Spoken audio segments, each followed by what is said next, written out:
Mckayla. Hello. How How's we it going? doing? Going good. Good. How are you guys? Excellent. Nice, nice. This is going to be a problem if we keep answering like in sync. So, like, it'll be a cool sound, but it might get a little tough. So, man, you know, I am really looking forward to this one because Mckayla and Zack, we had the opportunity to meet. Gosh, when was the conference that we met at? October. What month was that? October. October of 2025. Mhm. And our mutual friend, who again, I don't know if he would like to remain nameless or not, but he just said, "Hey man, come down here. There's some folks that want to meet you." And I had the opportunity to meet you just a little bit, talk Hmm. to you, and from there we're here. And so I'm super looking forward to this and talking about your guys' story and how you got here. So Zack, let's start with you. Hmm. So you were born a fundamentalist, right? Correct. Yes, but I didn't grow up in the fundamentalist community per se. I actually grew up in public school, and I um, just kind of went through that. Stayed religious mostly through it. Although, and then I ended up relatively serving a mission afterwards, and just kind of like that. Right, and that's for the church, the fundamentalist church that you Yeah, the that Nielsen you. neighbors as we're commonly referred to. Okay, all right. I didn't know if they wanted to be named, so I was trying to be gentle, but Yeah. Yeah. awesome. So real quick, you said that you went to public school, right? Yes. How, Mhm. like most fundamentalist kids don't necessarily go to to public school, right? Mhm. Some do, but the majority are either homeschooled or a lot of groups have their own school. What was your experience Mhm. going through public school as a fundamentalist? Like, did Yeah. anybody know? I mean, I Mhm. imagine at some point someone's gonna say something, right? If you So anybody who knows me, I'm more of a loud and proud kid. So I actually went through all public school completely open about my religion and all of that. I didn't try handling it at all. So, and I kind of got that from my siblings a little bit. They had gone through and they were picked on a little bit whenever they mention anything like it. And I saw them picked on regardless. So for me, I'm like, okay, if I'm gonna fight, then I'm gonna go down swinging. And so had a I boy, had a literally, boy. yeah. So I literally was been through both elementary, middle school, and high school, even of just saying like, hey, I am a fundamentalist. And even it was kind of fun because in high school, and granted, I had a big chip on my shoulder at the time, so I'm very grateful for that. The Lord has kind of helped me wind that down quite a bit. But I used to get into debates all the time, just debates about the gospel and all that kind of stuff. And eventually, I even got some atheists on my side, which was kind of funny when it was between me and this LDS kid were going back and forth. And then the atheist came to me after, is like, dude, you're sounding a lot more incensed than him. Like that's really weird. And You know, so that's an interesting thing I have noticed, right? Not all atheists, so I'll say right. that. Not all atheists, but a good number of atheists will at least look at a Mormon fundamentalist and go, "Well, he's at least consistent." Right? Yes. He doesn't hedge one way or another. He just tries to stay very consistent. So Yeah. that's not the first time I've heard that. Yeah. So when did you get picked on at all or Yes. So I was picked on a lot. So I only had like maybe I could probably count on both hands, just both hands of how many friends I've had in high school and middle school. And elementary was more of the roughest part just because I think the kids were bullying me, but they didn't exactly know why they were bullying me as much. Just something that happened at the time. And so, but there's a group of friends, and I keep tabs on one. I talk to them maybe once a year, and but the people that I am good friends with, they're really awesome people. They're people nice? that even though they're LDS, they're still very much.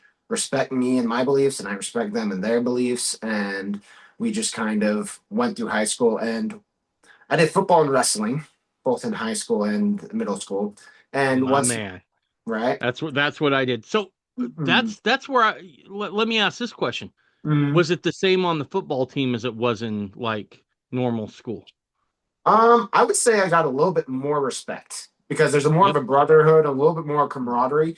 There was still like a lot of like I don't want to say like religious debates. There was more of just like everybody just being boys and completely just pushing each other around, trying to poke at one another. There was a lot more at that. What's interesting with the wrestling cultures, there was a lot more respect. Which one thing is Hmm. I thought very interesting is that in wrestling, it's you respect your brothers a little bit more there than you do football. Sure. No, I remember that because I did both football and Mhm. wrestling. Those were my two sports. Yeah. And I'll say this, right? Guys have a different love language than women do, right? Oh Like yes, 100%. if we insult you and cut you, you were part of the boys, right? Mhm. That's just Yeah. part of being able to hang with the fellas there a little bit. Yeah. And to a degree, right? And I've also said this, most of my best friends that I had growing up in high school, we went we knocked each other around Oh constantly. I yeah. shouldn't say Oh, yeah. constantly.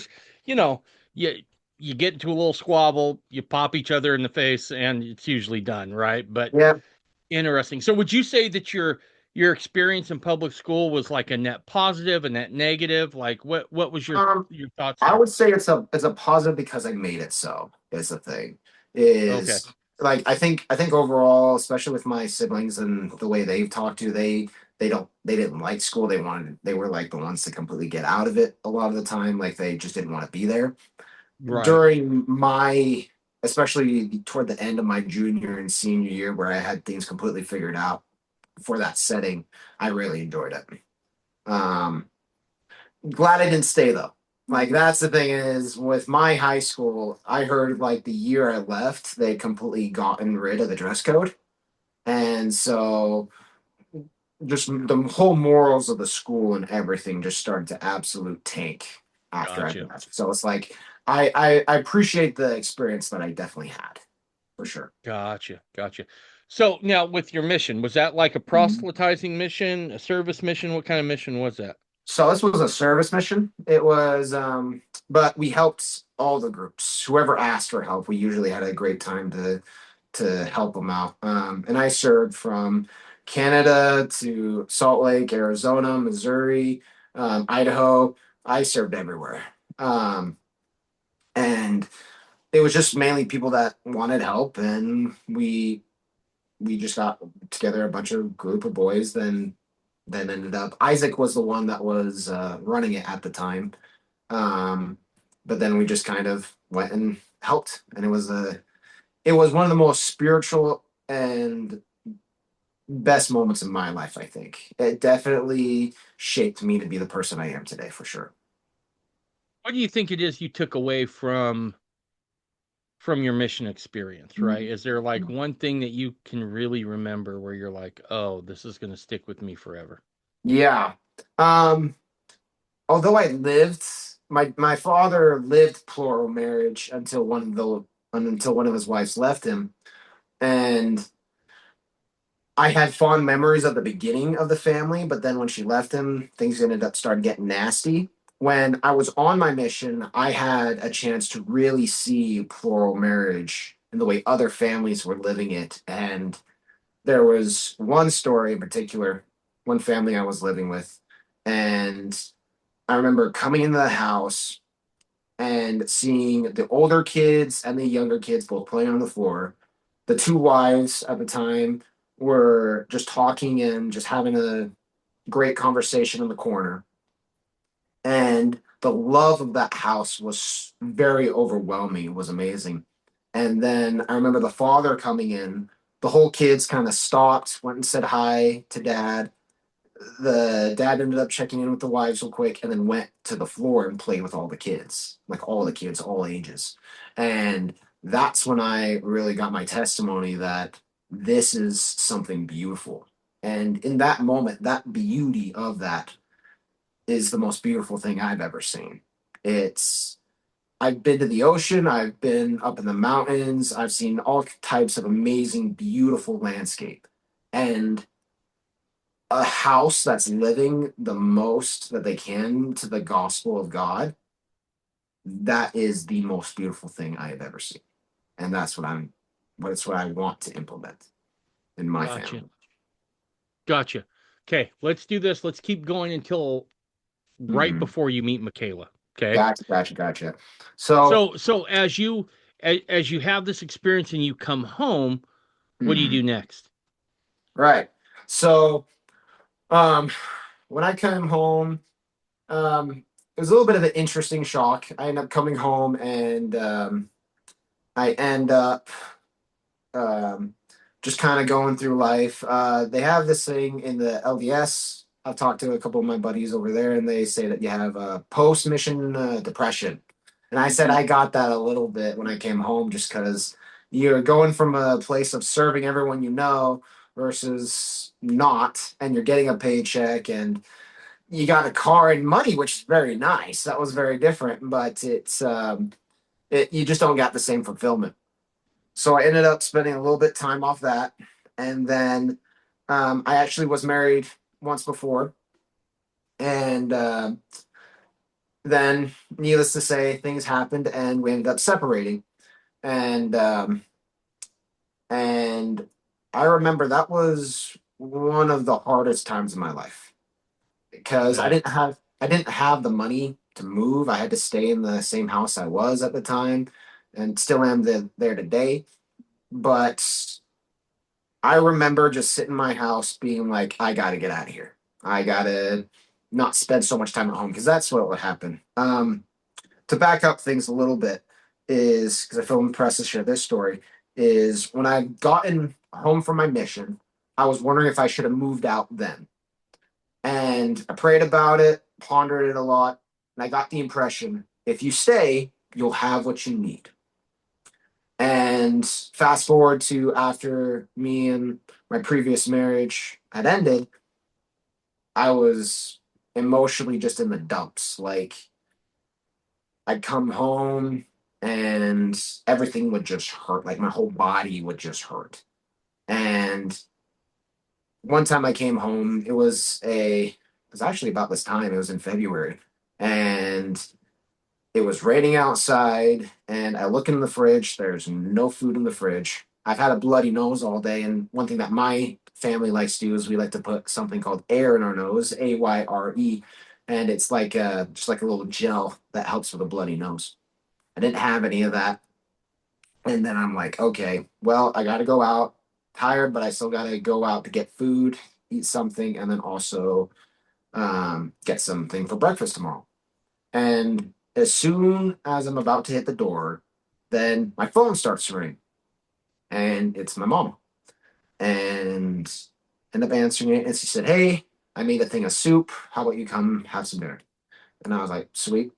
So, and at this time, the house that I'm still lived in is on the same property that my parents live in, not in the same building, but we are very much still on the same property.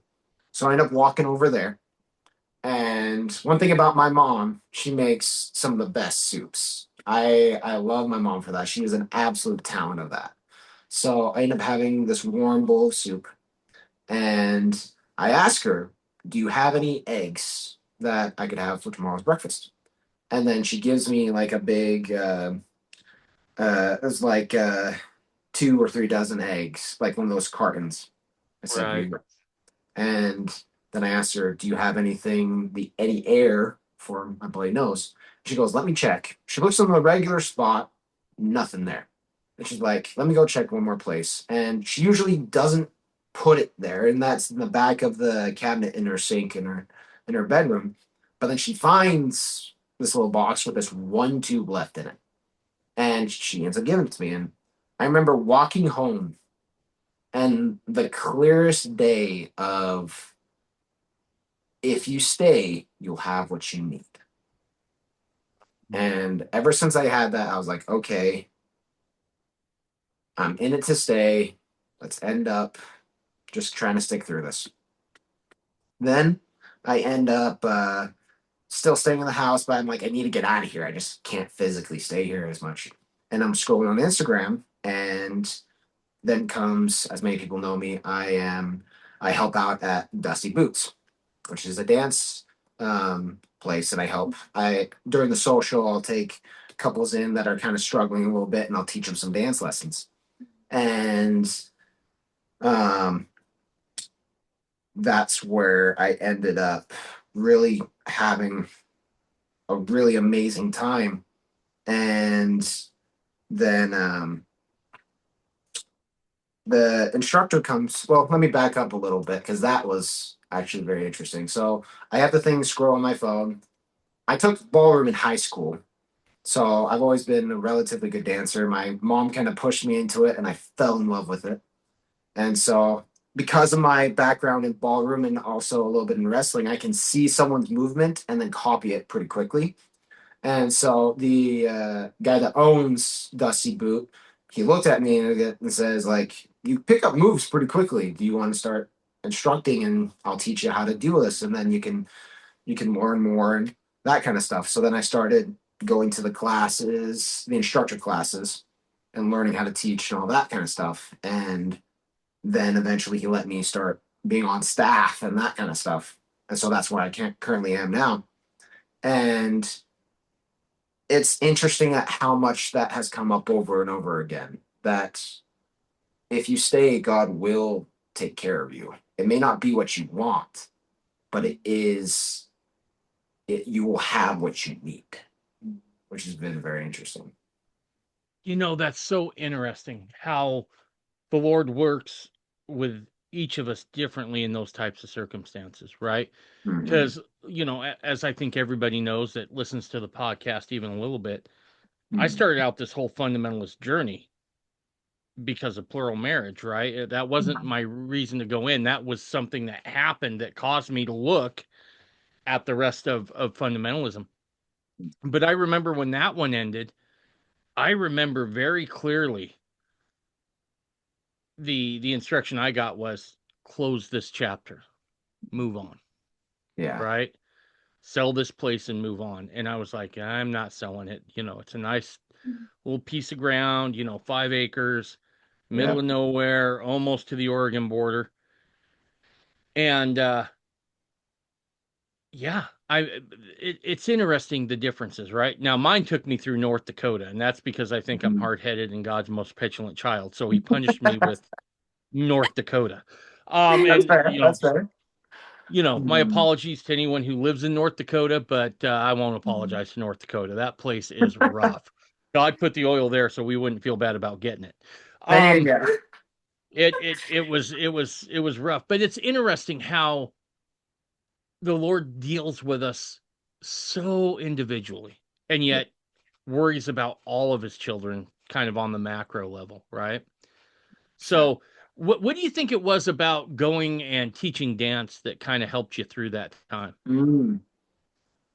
So for me, the lesson was more of just how to teach people, how to teach everybody.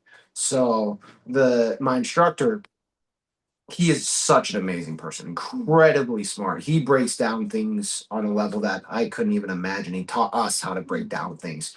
And I actually apply that a lot to the gospel and a lot of like if I talk to people right now where like he identifies certain fundamental thinking and then that transfers to like explaining. You need to explain to people a certain way Mm. that they understand. And if that doesn't work, then you shift and you shift quickly. And so now I'll do that where I will start to say something and I notice it won't necessarily resonate. And then I'll try switching to something different to where the person has a better chance of grasping it. So Right. that was something that even now, I'm still learning that kind of stuff of like, explain this way. And God's still helping me. That's one of the reasons I'm still there is that I'm still learning how to teach and how to become like that. Sounds like it kind of took you outside yourself, right? Yeah. Where you were focusing on somebody else rather than what you were going through at the time. Yeah. There, I believe it was Gordon B. Hinckley. of the LDS Church had a great story about this, where he'd wrote home to his dad a couple different times, right, about how hard the mission was and how he wasn't necessarily enjoying it or finding success. And his dad wrote him back a letter, and it was one sentence: "Dear Gordon, forget yourself and go to work." And there's a lot of truth to that, right? This Yeah. idea of shifting your gaze from the inward to the outward, right? I think so often um it's our nature when we hurt to focus inwardly. And I think that's part of that thing that Christ says about, if you lose your life, you'll find it again, Yes. right? Yeah. And And that's but another you thing. you Uh, got to be able to lose yourself a little bit and something bigger than you. yeah. And that's one thing that I absolutely love about my job is that you you have people that come in that they're kind of hunched over, they're socially awkward, they're not maybe this one doesn't. Anyway, but then you start to teach them, and through dance, you literally see them open up. You see them really start to become confident in their whole life, and their whole life will change because they learned this one skill, which is part of being confident with your movements. And that is such a blessing to see. I love seeing that in people. It's so amazing. Awesome. And it's at Dusty Boots that you will meet Michaela. Yes, it is. All Yes, it right. So is is. there anything else we missed before we move on to Michaela going up to about the same time? No, I don't think so. I think we covered that. All right, Michaela, we're on to you. So like, what's your Mormon cred, right? Where do you come from? Which, you know, born fundamentalist or mainstream? Where'd you come from? Born and raised in the LDS Church. Come from Mm, pioneer stock on my dad's side. Um, my mom's from the South, so it's funny when my dad born raised Utah, and she likes to say, she's like, it's funny, I didn't know that when you marry a Utah boy, you don't really leave Utah. Because she's been in Utah ever since. But yeah, so I was born raised in the LDS Church. I always kind of struggled a little bit with the people around me just because the ward I was in wasn't the greatest. Like they're nice people, but I'm a little bit of an oddball, and so I didn't really fit in, and I got on the outskirts of everybody really, really quickly. So I struggled with the people around me, but it taught me pretty early on that my testimony is my testimony, not based off other people. And so I'm very grateful for that. When I was young, I was actually abused, which didn't help my social awkwardness around people. And so I was in a really dark place in my life till we've tried to like figure out the timeline, and it was either till I was 10 or 11 years old. We're pretty sure 11. Um, and because I was so surrounded by all this darkness, I was trying to find light somewhere. And so the first kind of like dive into scriptures I ever did was actually on Satan and his demons and how to like deal with the attacks and stuff at 7 years old. Um, and not anything like a looking through the scholarship or anything, but just topical guide. Going to find all the scriptures associated with this kind of thing. And then when I was 11 and it stopped, I had dissociative amnesia for about 4-ish years, where forgot any of it ever happened. Like my mom kind of guessed, she didn't know, nobody really knew, but my mom had kind of guessed something weird was happening and was trying to get me to say things, and I would just shut down. And she's like, well, if she mm, doesn't say anything, she doesn't say anything. Um, and then it was May of 2019. My brother graduated high school, and several of the memories came back. And one of the things when memories come back after amnesia is one, you suddenly not have to deal with all the emotion of it. And two, while most of them will come back okay, some of them come back a little skewed because it's your perception of the event, not what actually happened. And so one of the memories I thought my parents knew, because they had been asking questions, And I thought I had told them during that time. And so now I'm in this space where I think my parents know and chose to do nothing about it, while also thinking I'm crazy because if you forgot about it, then it obviously didn't happen because you don't forget about something that horrible. Um, but turns out they did not know. Um, there had been some weird things that they had asked questions about, but I had shut down and refused to answer any of them. But yeah, so that summer of 2019 was probably one of the darkest moments in my life because I felt like I couldn't really talk to anybody about it. I felt like I was completely alone. I felt awful and dirty and worthless and all these things that come with sexual abuse. And that summer, I became extremely depressed and suicidal. And got to the point where I just about committed suicide. And in that day, I kind of had this thought of like, you say that you believe that God loves you, and you say that you believe that God will answer prayers and all these things. You kind of have to actually show it. Like you say it, you believe it, and you haven't asked God on this. And so I kind of prayed and I'm like, okay, God, I need a sign. Not supposed to ask for signs, but I need a sign right now because I'm really struggling. I'm in this really dark place. I don't think I can keep going. So please show me something. And I just felt this overwhelming amount of love. There's a picture that I love that I have around here somewhere, not close by, unfortunately, where it's this girl who's being held by Christ. You can't see his face or anything, but you know it's him, and he's holding this little girl. Um, and that picture is kind of how it felt like. It was this overwhelming amount of love that he had for me. And so that was my darkest day of my life, but also my brightest day. And when that happened, I was like, okay, you showed me you love me. You proved these things to me and everything. You showed me the sign. No matter how hard things get, I will try to do what you want me to do. Which can be dangerous sometimes because sometimes you don't want to do the hard things. Oh, yes, I'm well aware. Yeah.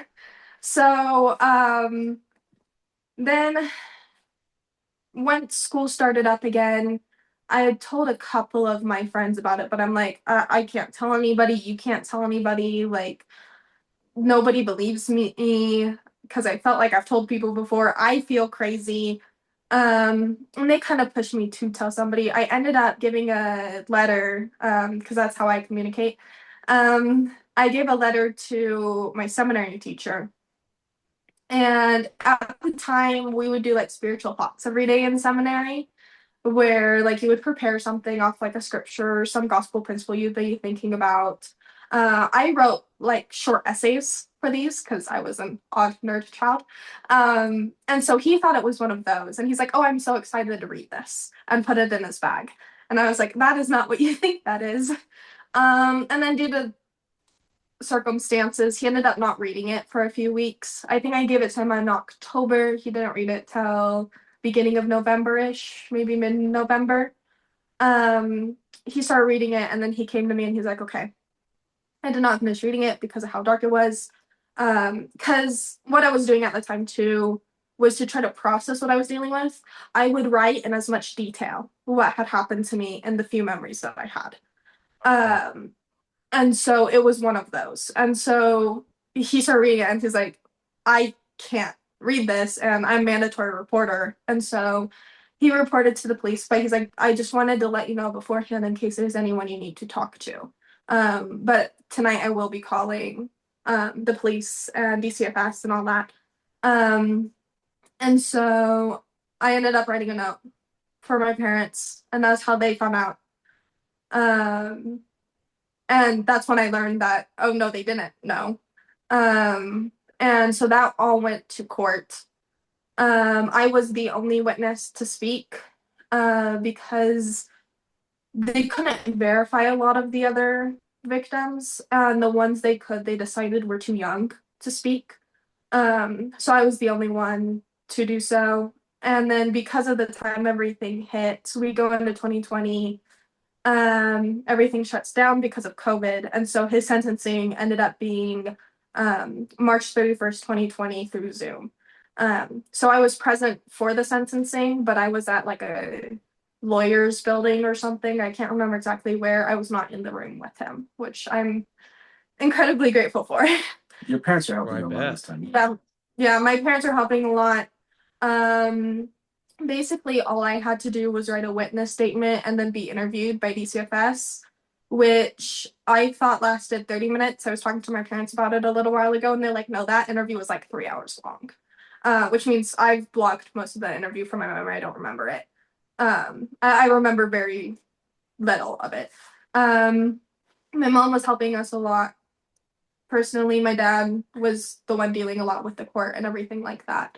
So like huge props to my parents for everything they did because there's a lot more. I'm not going to go into too much detail with everything that happened during that time, but huge props to my parents for everything they did during that time.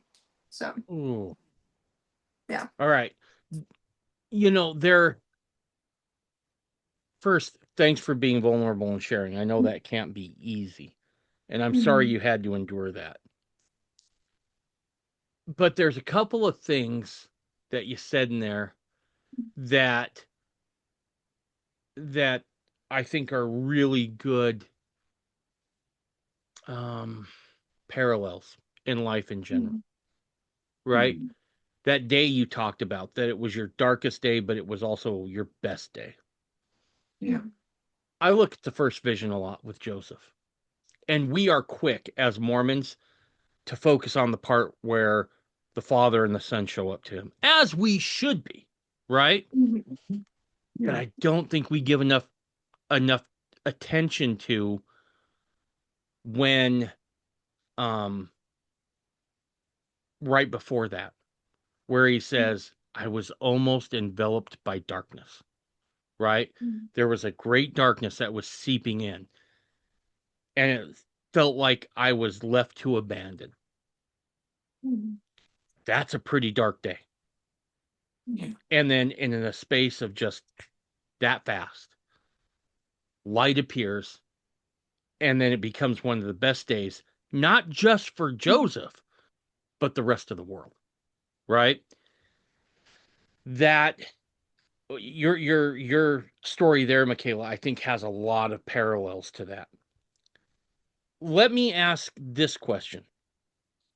And Zach, just so you know, I keep getting a message that your bandwidth is low. My bandwidth? Oh, it's Yeah. the internet stuff. Oh. The the other thing that really jumped out to me was how and where did you get the strength to be the only one that would be willing to talk about this, right? That's got to be a rough place to be in. Where did you summon that strength from? Few things. I think part of it was my parents. My parents helped a lot in being that support system there for me. Part of it was growing up in the gospel. We were never good at family home evening, but we were really good at scripture study.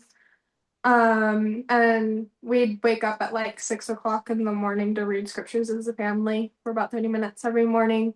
And then I've had some personal experiences with some spiritual things, and one of my takeaways from one of them is, before I say this, people always kind of, when I tell them this, they kind of get upset a little bit because they're like, you're blaming the victim, you're blaming yourself. And I'm like, okay, no. So to be clear, before I say what I want to say, the abuse that happened is the abuser's fault. It's not my fault. But I do believe that I did have some idea of what was going to happen in the pre-existence, and I agreed to it.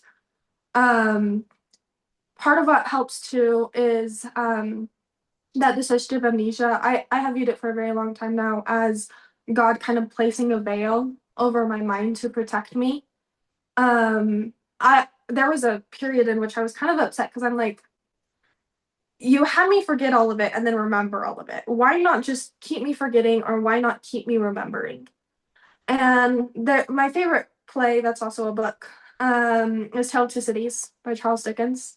And in the play version, there's a song called Let Her Be a Child, where this girl, her father is in prison because he's French aristocracy during the French Revolution.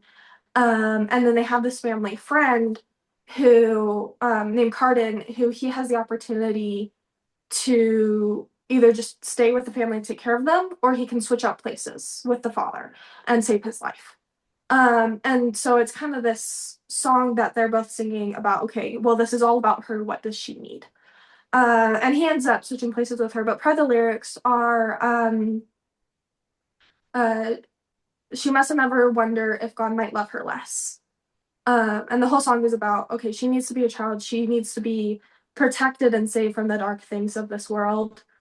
And when I heard that song, I just about cried because it was kind of this answer to this thing I've been struggling with for a while of God was like, okay, you needed to be a child for a little bit. You needed to have some of that innocence. And because you're not dealing with all of it, because I know victims who remember everything. And it is hard. And my soul hurts for them so, so much. But it was because I protected you from a lot of these memories, you can stand here and say it. And another thing that helped a lot was the Psalms. I love the Psalms. I love the Old Testament, but I love the Psalms. And there's so many Psalms of how my soul is in anguish, I'm drowning in the floods, all these different kinds of things. But God saves me. And God's here for me. He is my strength, my fortress, my aid, my shield, my buckler, all these things. And so kind of a combination of all those things, mostly God and the upbringing that I had really, really helped. And for anyone who is in a place like some of the victims that I know who do remember everything, there's someone that I know who remembers everything. And she is so, so strong because she also relies on God so, so much to kind of help her with all of it. Because you were dealing with the aftermath of those memories flooding back. Mm-hmm. You're now suddenly in a place where you have to deal with those, Mm-hmm. where you have to acknowledge them and work through them. Mm-hmm. What did you do that to help that process along? Was there counseling? What was the protocol there to get you back So on track, so to speak? fun fact that I learned, when your case goes to court, especially if the person is convicted, you get free therapy. A certain amount. It's not like unlimited free therapy, but it's so many therapy visits for the victim and the victim's family. Um, and so I did counseling. I got to a place where I didn't really trust my therapist anymore, or just therapy in general, partially because I struggle to talk to people. And so I just recited plays that I had seen recently to her, and she's like, this isn't helpful. Um, One of the things that's been helping the most recently, because I still struggle with a lot of this, Sure. is understanding psychology. I did a lot of deep dives into psychology, which you have to be careful with because you can end up with med student syndrome, yeah, and then start assigning things to yourself that aren't real. But understanding psychology and understanding where things are coming from, and then trying to put things in God's hands and go, okay, this is for you. It really helped when I listened to the episode you did on Oath of Vengeance and that whole idea of like vengeance is God's. You need to put it in His hands. Um, and just try and grapple with that. Sometimes I still struggle. For me personally, it also helped starting to write down everything because it was a way to eject it from my system. Hmm. I would not recommend staying in that space though, because otherwise you end up dwelling in it. Another thing Right. too is there was a YouTube video I watched a while ago from a therapist who was talking about this idea of okay, there's victimhood. We have this victimhood culture that we love. And especially if you've been the victim of abuse or something awful, it's really, really easy to stay in that victimhood area and you're kind of justified in staying there because everyone's like, yeah, you're obviously a victim. But it's really, really detrimental to stay there. And so this therapist was talking about, okay, you have to move from victimhood to victorhood. I survived this. I'm a survivor. Like, I've overcome this, all that. Um, And most people stop there. And he's like, the thing is you can't stop there either. There's also an advocate stage. I don't think everyone necessarily needs to go through the advocate stage. Maybe a little bit. Some people, they actually like go out and become advocates for whatever it is. I don't think you necessarily need to go that extreme with it, but it's that, okay, I'm going to speak up for those who can't speak for themselves. I'm going to inform people on this topic, kind of thing. And he's like, these are kind of the main three stages people end up in. The problem is with these three stages is that it now requires your identity to be centered around what happened to you. I am a victim because of what happened to me. I am a victor because I overcame what happened to me. I'm an advocate because I help people who went through the same thing I did or a similar thing that I did. Your identity is now wrapped up in this thing that happened to you. So he's like, you have to heal, you have to progress to this fourth stage of it's just part of my life. And so I've been working on this project that I'll probably talk a little bit more about later. And one of my biggest takeaways that I've learned from working on this is identity, that being a daughter of God, you are a child of God and you have worth no matter what. That should be your number one identity. And if you can understand that and really take that in and really assign that identity to yourself as the most important identity, then these other things don't matter as much and it's easier to work through it. Absolutely. You know, you touched on something there. I had read about it at a different place, but this idea of not standing in victimhood, right? And you said something else that kind of alluded to this when you said, um, and again, not victim blaming, but saying Yeah.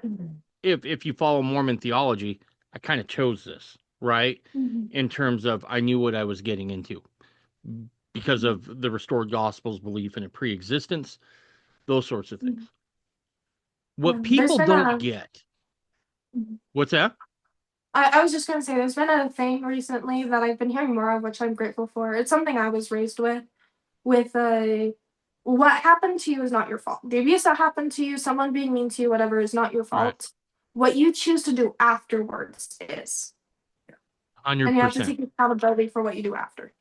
How you respond. 100%. Yeah. There was a book I read called Extreme Ownership once by a guy who was a former Navy SEAL. Love And that book.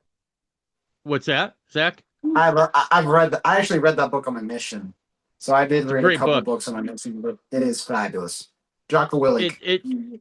Jocko Willink. Yep. Look, when and it can be an uncomfortable book, right? Because it's Oh going to yeah. force you to look at yourself a little bit, right? Yeah.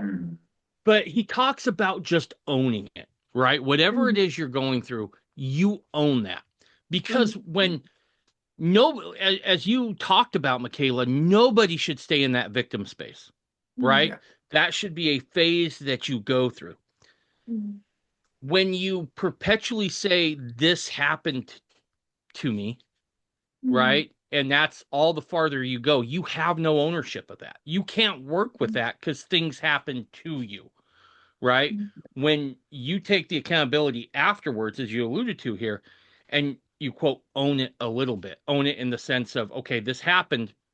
I can't control that, but I can control what I go forward with. Well, that's a different thing now, right? Now your destiny is in your hands, right?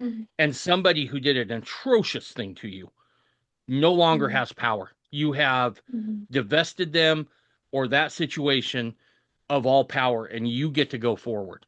I think that's such a key point, no matter what we're struggling with, right? Whether it's something as horrific as what you had to endure, or just dealing with our own sins sometimes, right? If we can take accountability for that and just say, okay, I'm moving forward here, right? I'm going to leave this behind. This isn't something that I have to dwell on. I can move forward. I think there's a lot of wisdom there.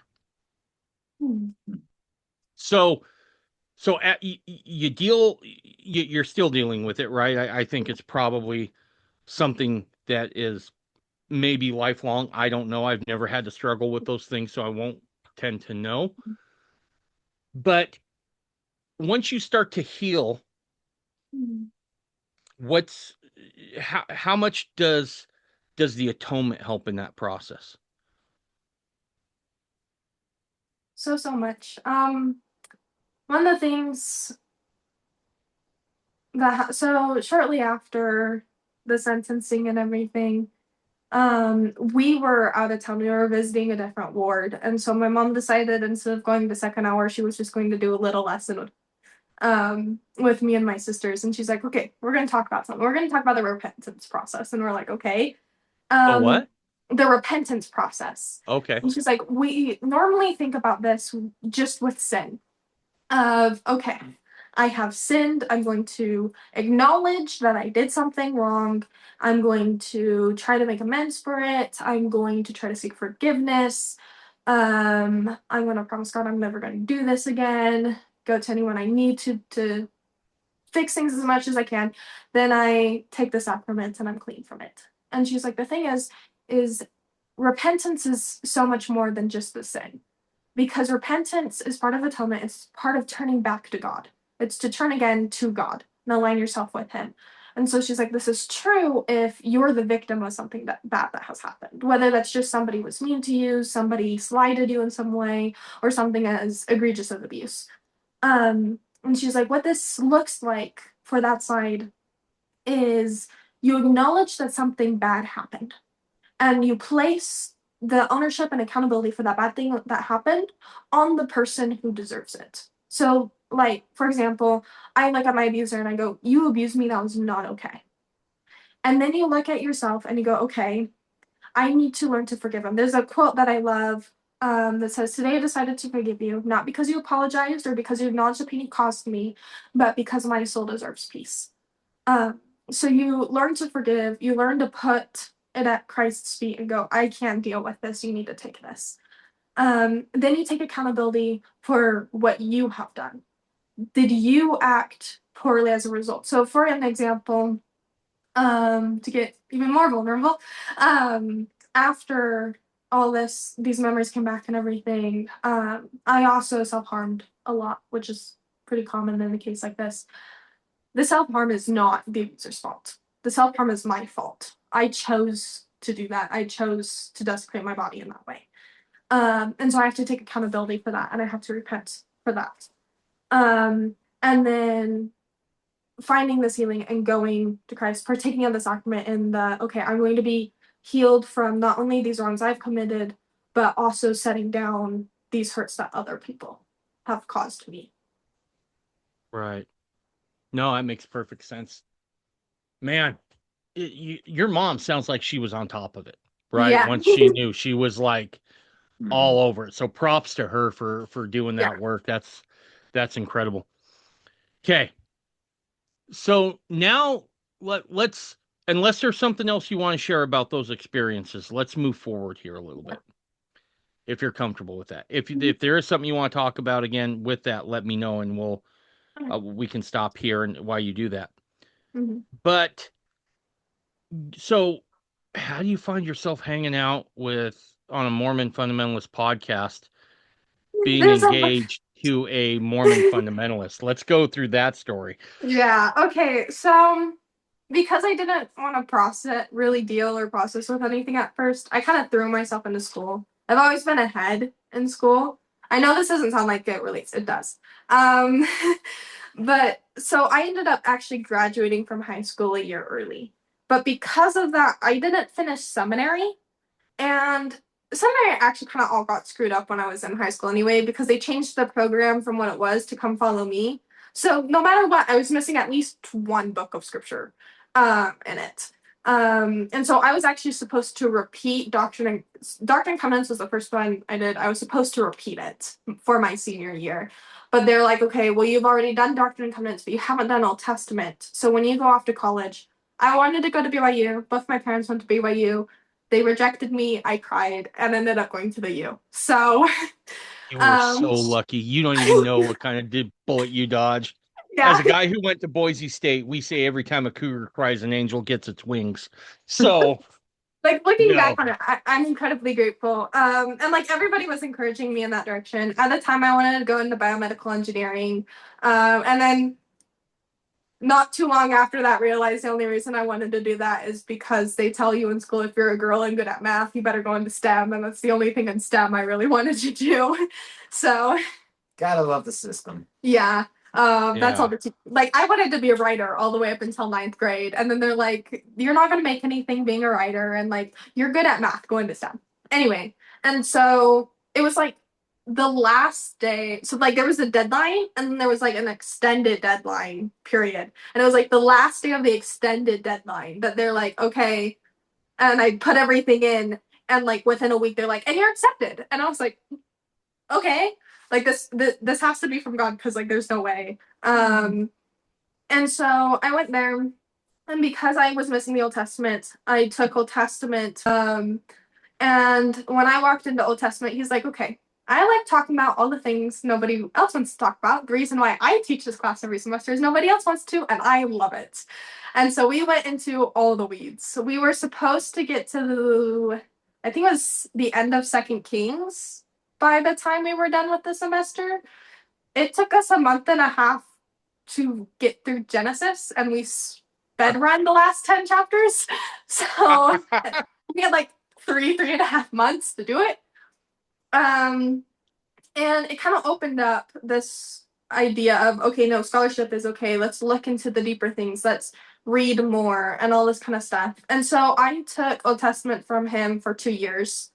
And then anytime he would do another class, I would take it too, because I love the Institute. I think the Institute is great.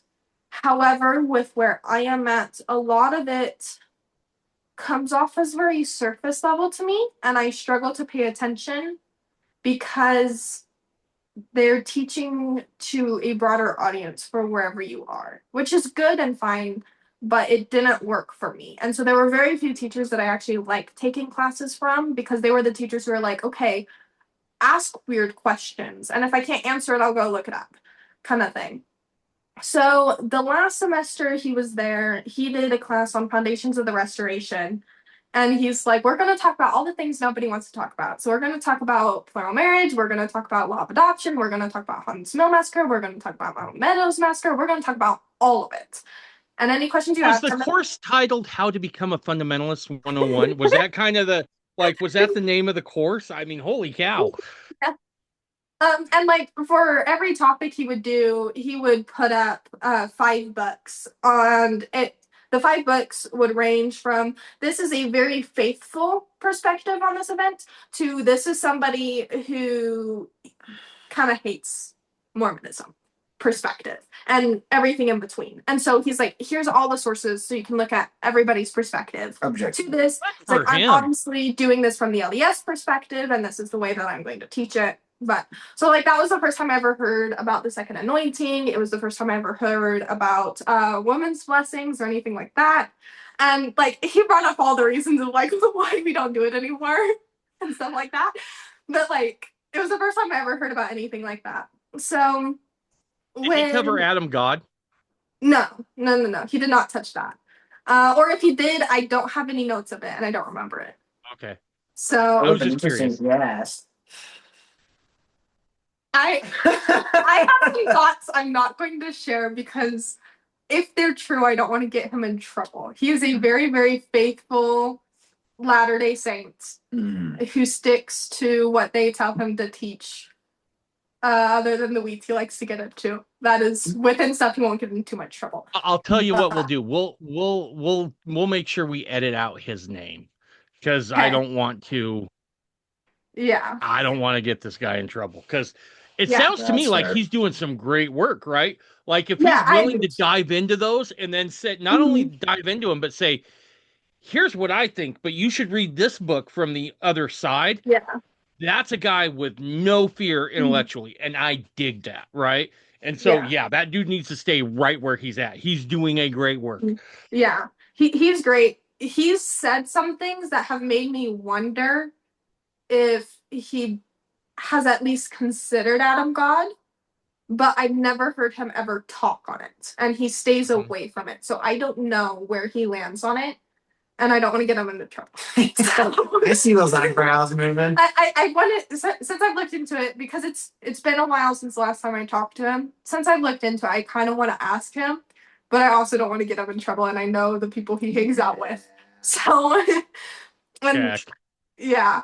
Anyway, so he was great. So we did the plural marriage section, and I was kind of like looking into things here and there. His focus is Old Testament and the ancient Israelite tabernacle and things like that. Um, and so that's what I had known for 2 years. But I started looking into plural marriage. I came across a source. I have no idea who wrote it, where it's from. It was, I know it's from a plural wife in early Utah, and that's all I remember about the specifics of whatever document I came across. But it was a plural wife talking about her family, so her husband, her sister, wife, all this kind of stuff. And it was just obvious the love they had for each other in this. And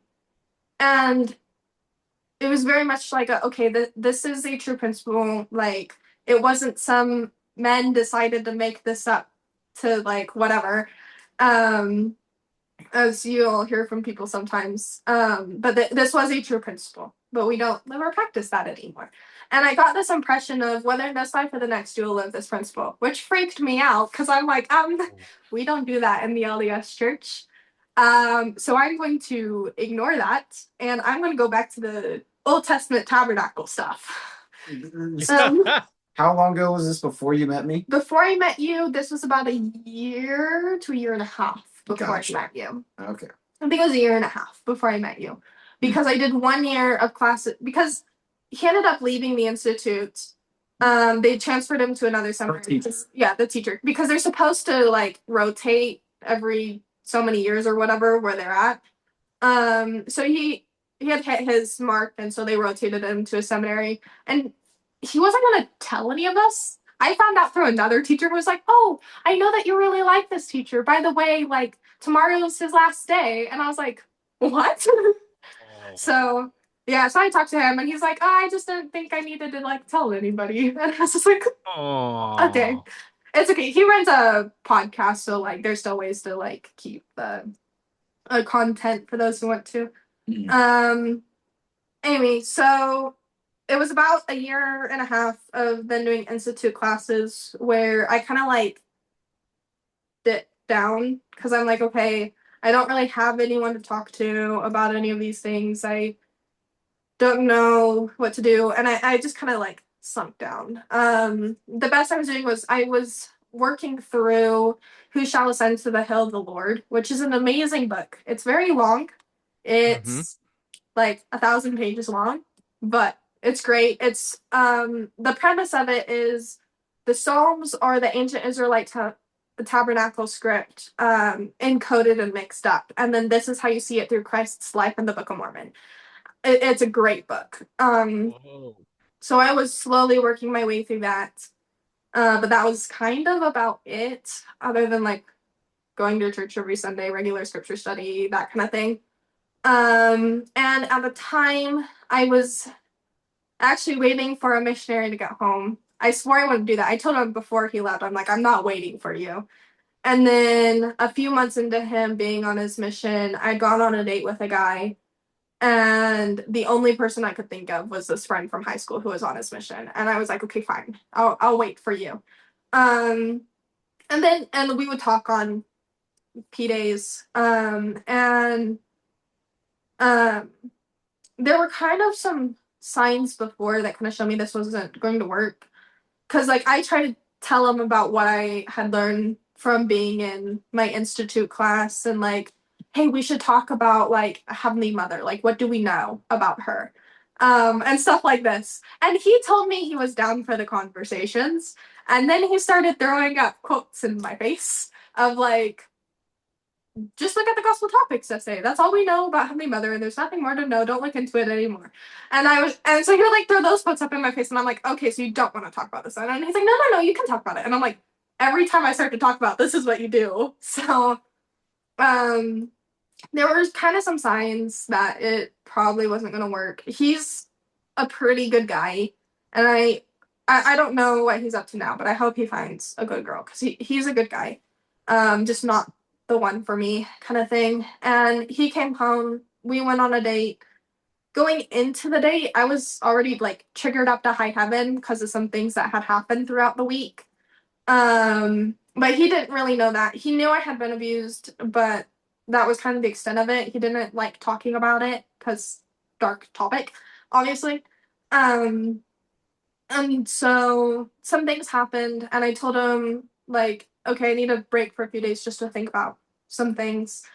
And he kind of pushed the issue of, like, if you're going to break up with me, just break up with me. And I'm like, well, if I am going to, I want to do so in person, but first I need to separate what is actually like, this isn't going to work compared to what is just, I'm triggered and upset.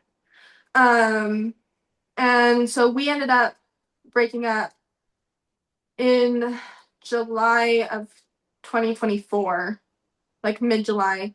And other than my best friend, he was the only person I was talking to outside my family. So then I was only talking to my best friend, mostly through text. So I wasn't really talking to anyone. And so I reached a point where I'm like, okay, I have to be social. I need to do something. And I had done dance when I was younger. I did ballet and hip hop and all sorts of things when I was younger. And I was like, you know what? I need to start dancing again. I love dancing. And so August 31st of Mckayla, 2024. Huh? I hate to interrupt. Let's Uh-huh. pick this up again, but I do have a question Okay. about that institute teacher and those classes you took. Okay. Was there anything he brought up there that like freaked you out, right? Like at first you're like, "Ooh, not sure I want to be touching that." Or was everything like kind of brand new and fascinating? Kind of all brand new and fascinating. Like there was stuff that he had said before. Things like the Mountains Meadow Massacre was kind of uncomfortable just because like the hard topic to talk about. I actually have behind me. Yeah, 2022. I have all the notes from this class with me Holy still. cow. And I was looking through them the other day because I was trying to find something, and like he went through so much. And he's like, we're gonna talk about it all. He gave the like LDS explanations for why certain things are missing and things like that. None of it really freaked me out too much. It was mostly like, oh, okay, this is how things used to be done. But it did leave me with some questions of like I understand the reason why you said we don't do women's blessings, the mother's blessings anymore, but like, why not? Um, and then like, okay, like I guess we got rid of plural marriage, which I'm kind of okay with because like we just don't do that. Um, things like that. But like nothing really freaked me out too much. So did you ever like sometimes when we learn about these things, it's purely academic, right? It Yeah. can be fascinating, it can be Mhm. engaging, but that's different than belief.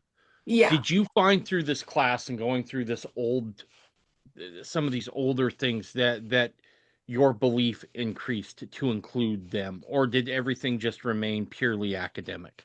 It mostly stayed academic. It helped with like, okay, like I have a firmer testimony in the Restoration and Joseph Smith and Brigham Young.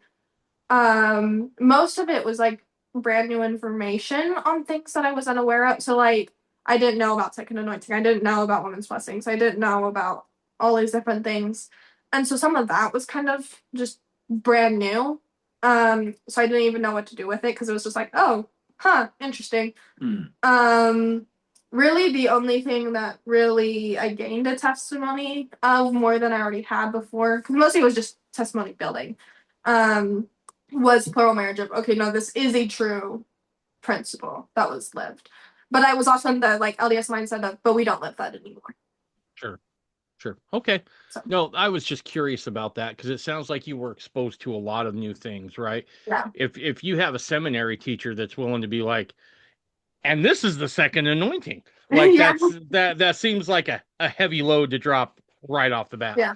Yeah. But I do the know there were some students who struggled with it. Even just like Old Testament. Like I would talk to a couple of them before or after class for just a little bit, and like there would be students who were like, "This is not what I thought this was going to be." Right. Yeah, totally. All right. So back to the story. So you get in this place where you're like, okay, I gotta get out and I gotta meet people, I gotta do some things, Mhm. and dance has always been a big thing to you. And then go Yeah, ahead and pick up from there. yeah. So I was like, okay, I'll go country dancing.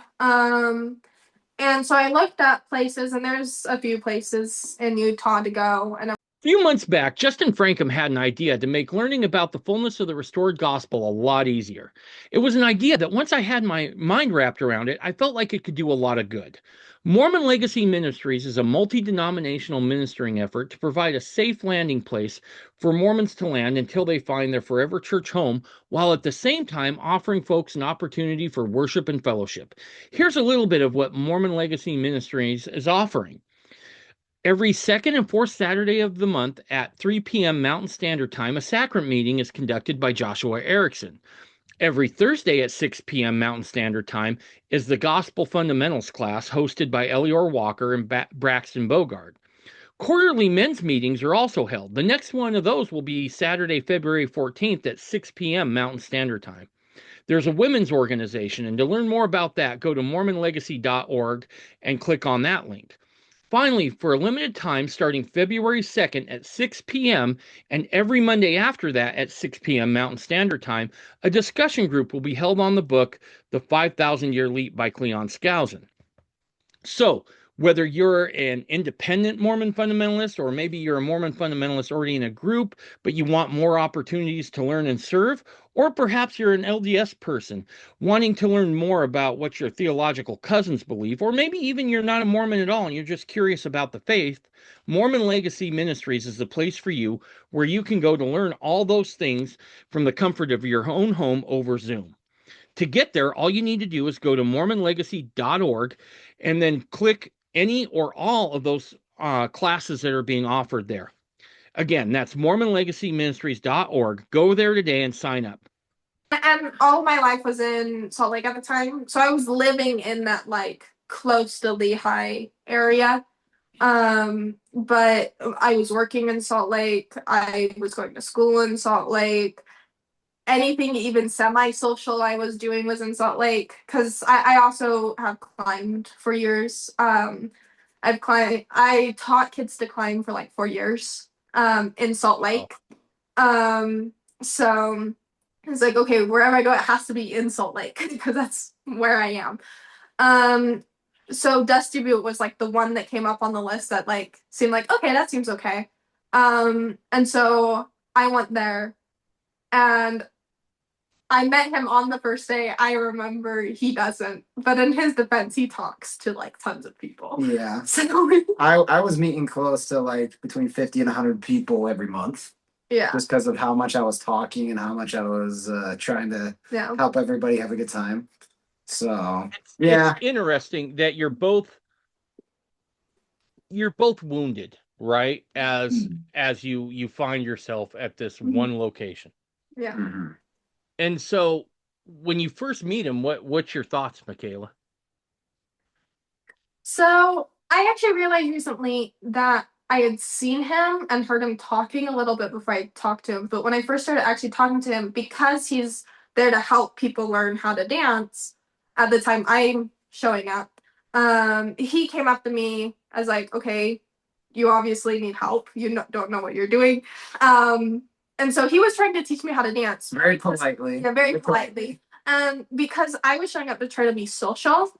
Anyone who asked me to dance, I was like, okay, what's your name? How long have you been dancing? What got you into dance? All these things. So I'm asking him these questions as he's like, okay, these are the moves. And he's very focused on that. And I'm like, okay, what's your name? And he's like, yeah, Zach, I'm going through the moves. How long have you been dancing? What got you into dance? Oh, I did ballroom in high school.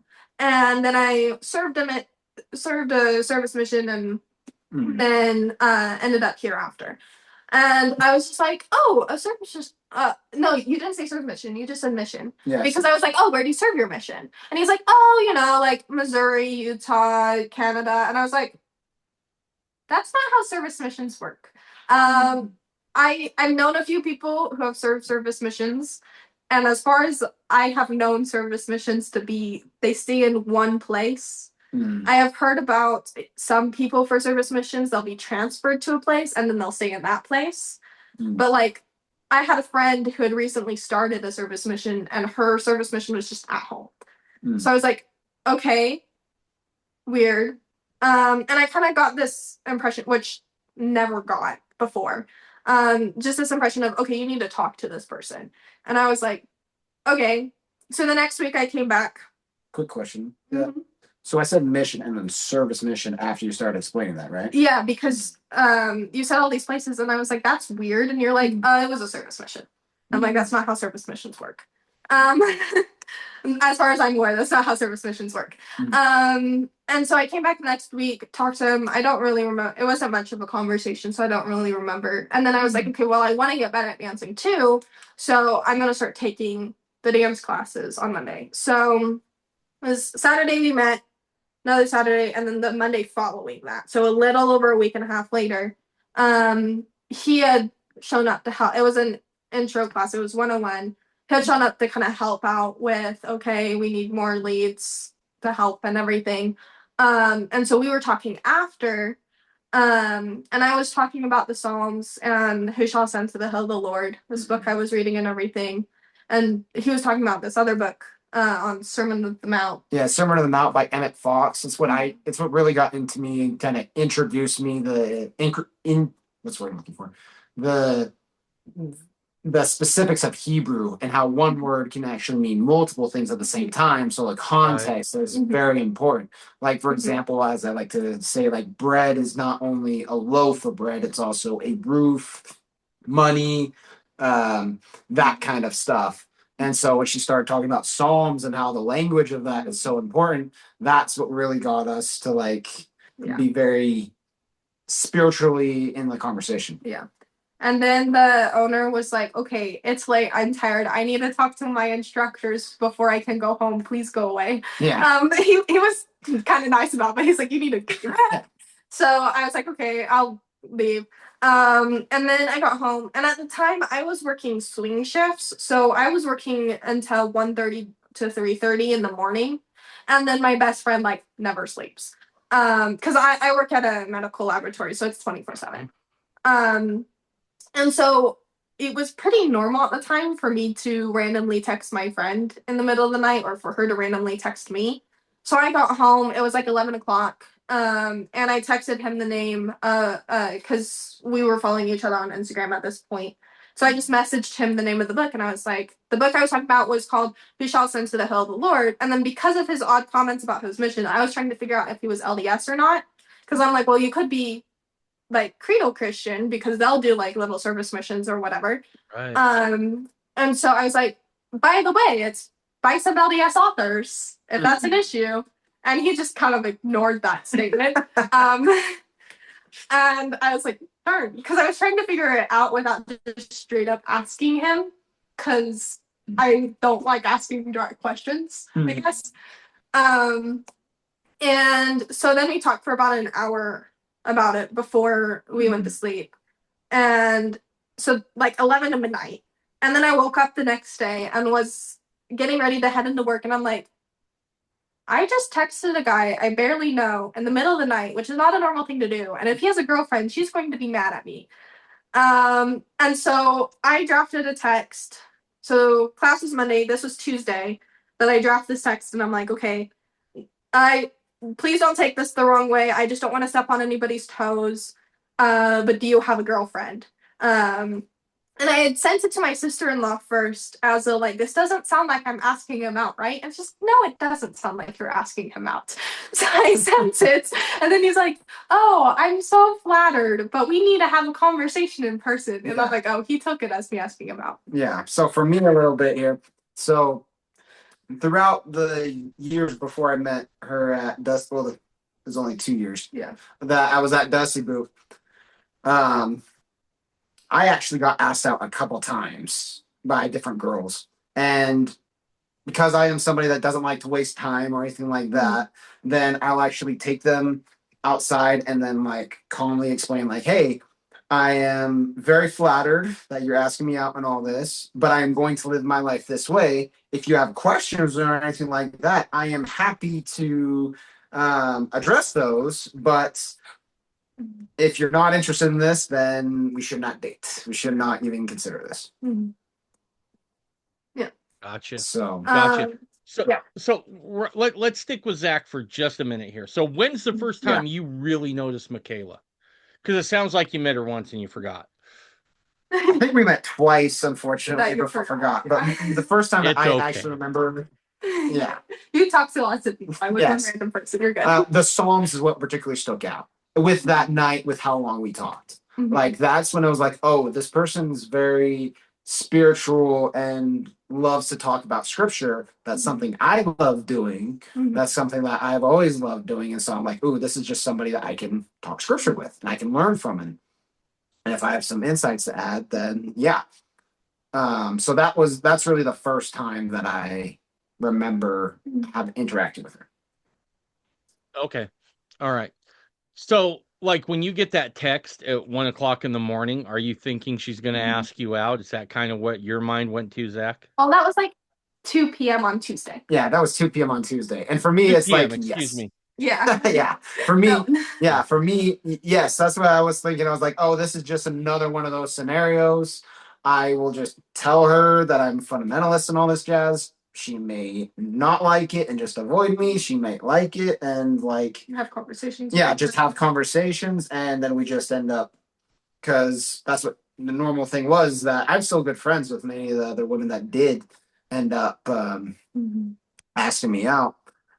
So I thought that's where it would just become. It's just another one of those friendships I'd see, and then we have a good dance here and there. But that it was not expecting this by any imagination. Yeah. So So, this is a question for whoever wants to answer it, but yeah, what makes it turn from like one, when does the fundy bomb get dropped, right? And then two, like, when do things like then become more than just friendship? So that's a longer story. Yeah. Which you're gonna get in. So Monday we have class. Tuesday I text him and he's like, okay, this is a conversation we need to have in person though.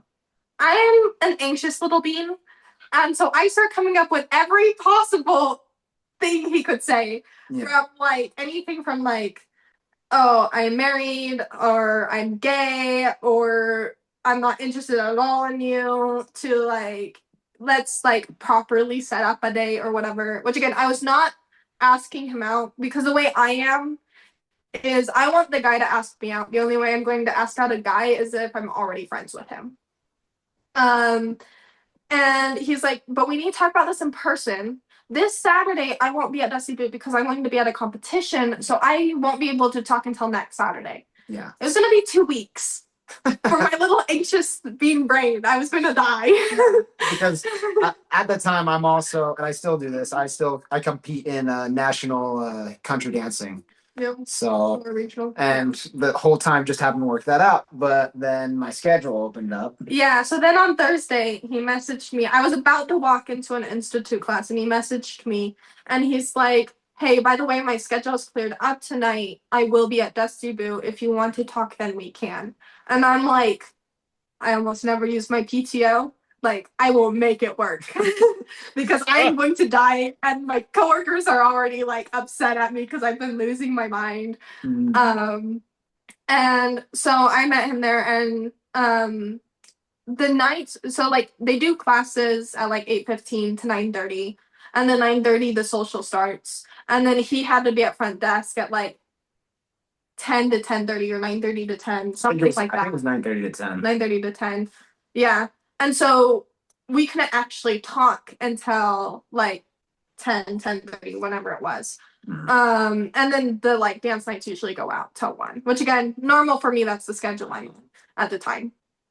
And so he kind of takes me outside and he's like, okay, just want to let you know a few things first, is if this does lead to dating, like it's going to be very cordial, no kissing, no nothing like that. Like this is very like traditional, old style. I want to ask your dad for permission, all these kind of things. And I'm like, okay, I'm pretty traditional. I make 1800s dresses for fun and watch Gone with the Wind, which is 4 hours long because I like it. Like, okay. And he's like, also, just so you know, um, I have been married before, just in case that's a red flag. And my sister-in-law had been previously married, and so I'm like, well, it's not necessarily a red flag. It depends on what happened. Like, if a marriage ended because you're abusive, that's a red flag. If it ended because life happens and life sucks sometimes, then that's a conversation. And we had already kind of figured that out because in those like 2 days of me trying to figure out what on earth he was going to say, my best friend and my sister-in-law cyber stalked him, and found as much information as they possibly could. Welcome to a woman in my generation. And so he's like, okay. And then the last thing is, I am fundamentalist. This, not, well, he didn't say fundamentalist. He said, I'm FLDS. Just because that's the easiest thing for people to recognize. But he's like, but not Warren Jeffs. I'm not that. In I have bold, started. underlined, nothing to do with him. I have started out so many invitations to come on the podcast with the line, I'm a fundamentalist, but not the Warren Jeffsy kind. Right? So, Yeah. like, I get it. Yes. I understand. Yeah.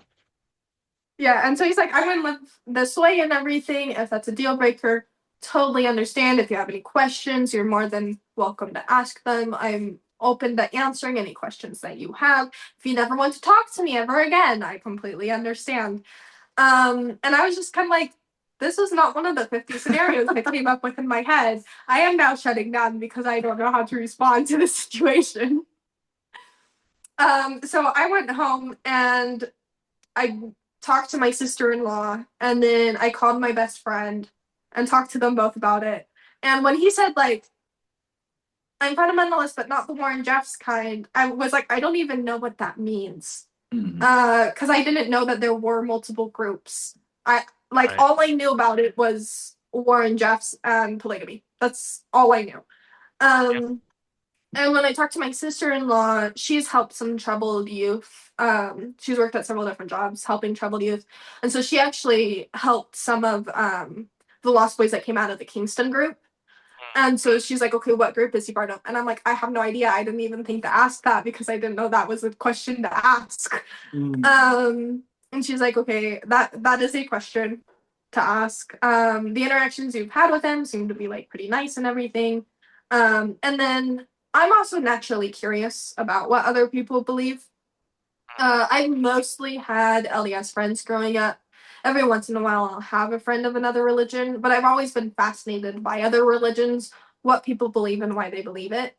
And so I was like, okay, well, I'm going to ask him 300 questions. And so I started texting him questions, and he's like, I do phone calls better. I like never called anyone in my life until this phone. That's not true. Like I did phone calls, but I did not talk on the phone with people hardly ever. My best friend and I we texted if we were going to talk long distance. Um, and I started doing like 2 to 3 hour walks where I would have a list of like 20, 30 questions and I would just go through every question. And he's like, some of them, he's like, I don't know. I can't answer that question. Yeah. And But I did say it. Hold on, I got I did pick. say it. I No. got to pick. I got to pick Zach's brain for a minute. Yeah. What question Yeah. do you remember that sticks out most of all the 300? Probably more of just like what group, like what's the difference between your group Okay. versus everyone else is probably the biggest one, the one that we talked about most. But it's interesting how like, yeah, that's not what sticks out in my mind. that's fair. But it was interesting how like literally the next like what was it? Would you say 3 or 4 weeks were just you taking me outside for like an hour to 2 hours as we just went over all your questions? Oh yeah. At least. Yeah. Like the next few weeks, every time I would come to Dusty Boot, like I would dance a little bit, and then we'd go sit down on the grass, and I'd be like, "Okay, question." Like, yeah. That's awesome. Okay. So you guys are having these questions. Mhm. At some point, feelings got to start, right? I mean, Yeah. Zach, when does it start happening for you? Hmm. So for me, I would say it was a lot more gradual. Mhm. Um, it's mainly after we had kind of gotten after those 4 or whatever weeks. I really start praying about it, but I'm like, if she doesn't commit to the religion, then I don't necessarily want a deep Mhm. romantic relationship Right. with her. Mhm. So that to me is something like I kind of always kept that in reserve. I kind of was like, this could be an awesome possibility, but let's keep that on the reserve. Um, Probably I would say it would be fully there after the little experience that we'll talk about a little bit later. I'm talking about the one in January. Uh-huh. Yeah. Yeah, after that experience, which we'll talk about, is that's probably when things started to get really like this is more likely than not going to be a thing, and that's probably when yeah, that's probably when. Michaela, how about you? I feel like it's a lot more complicated because, like, from really early on, like, one of the first times I met him, I was like, well, I could see myself dating him and everything. Um, he likes to talk about religion. He's smart.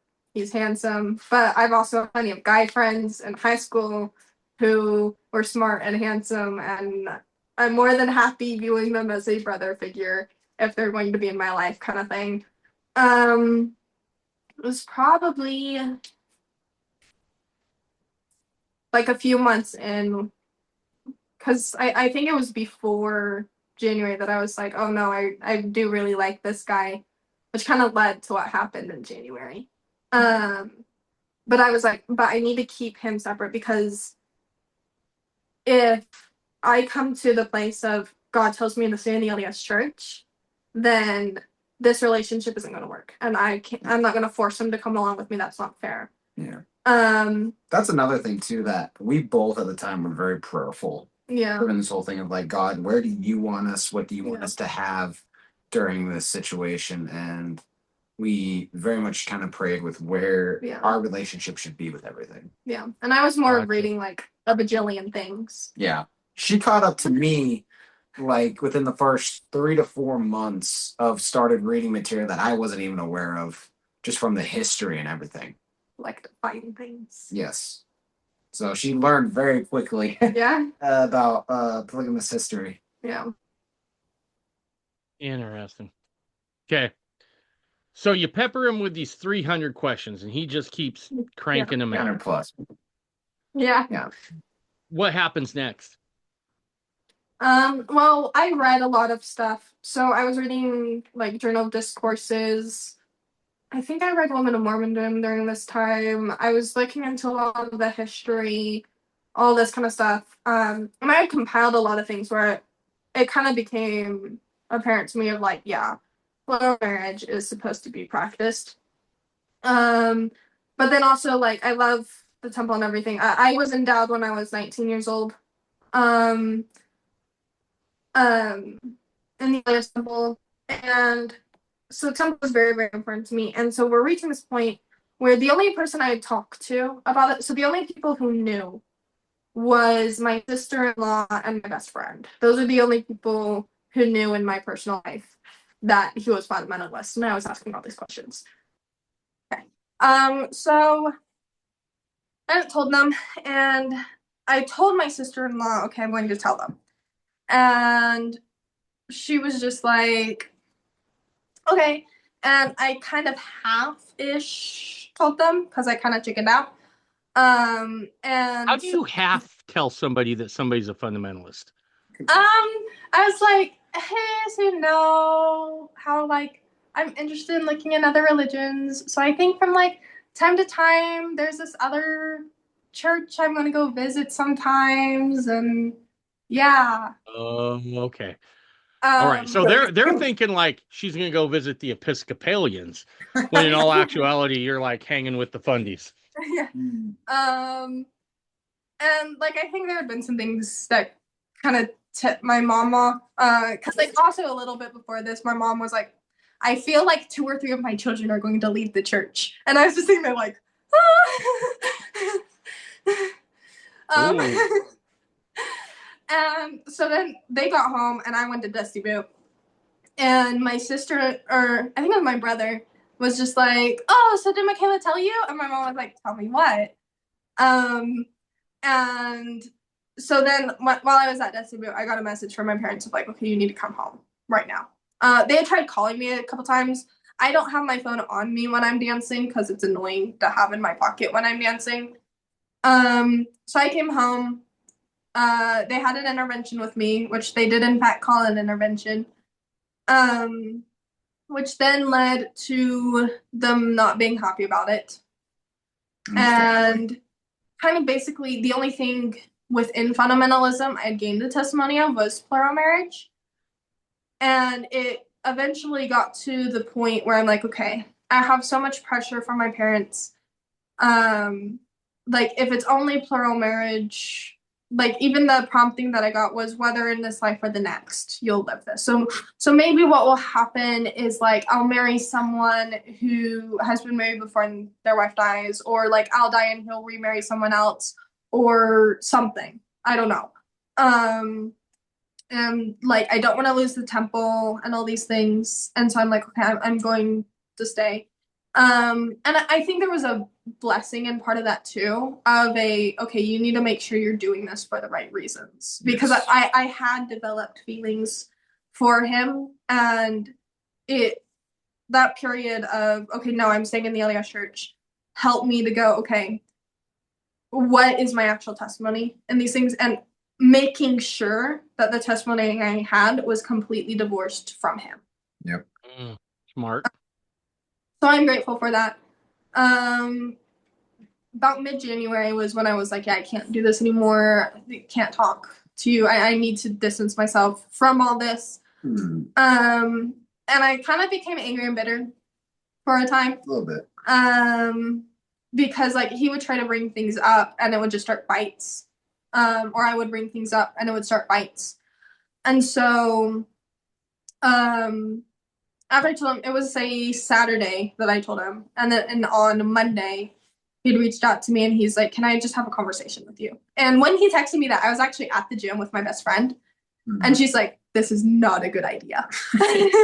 And I love my best friend, she will support me forever. But also she does not like fundamentalism very much. She's like, if that's what God is telling you to do, what am I to say? But also I do not like it. And I'm like, that's fair. I'm not forcing you to come join me, so you're good. But she's like, this is not a good idea. And I'm like, okay, well, I'm going to go see Beauty and the Beast at Hale, and then I have dance class, so we can meet in that little time between the two.